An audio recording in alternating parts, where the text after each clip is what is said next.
aquí la catarata secreta.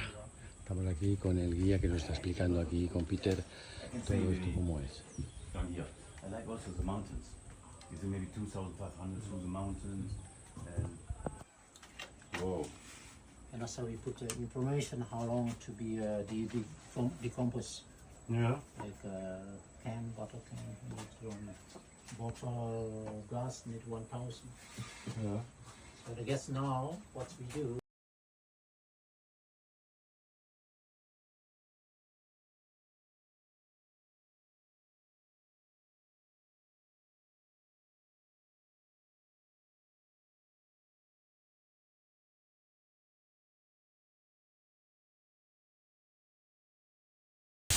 Y luego me he encontrado la catarata, esta es la catarata, pero podríamos seguir por aquí también, no sé dónde iríamos, pero vamos a dejarlo estar por si acaso, no sabemos esto dónde nos puede llegar.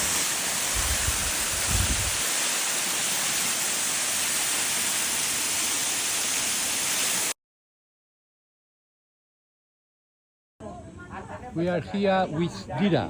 Dira is who discovered the secret waterfall there, and then Dira explained us. So thank you for visiting An Secret Waterfall, and hopefully you get the inspiration. Why do you come here and what we do for making a process, and then make you come here. Actually, last time nobody knows, and it was spot for the trash. But with what we do with nature, cleaning, making education, and now make you come here. Hopefully, everybody and more new generation grow up, and we can together preserve the nature or save the planet. Okay, thank you very much, Dira. Thank Yes. you very much, Peter. I give you one advice. Please not go with flip flop. Take another kind of shoes. The best. Water shoes. Yes. Okay, thank you very much. Thank you. Thank you. Bye.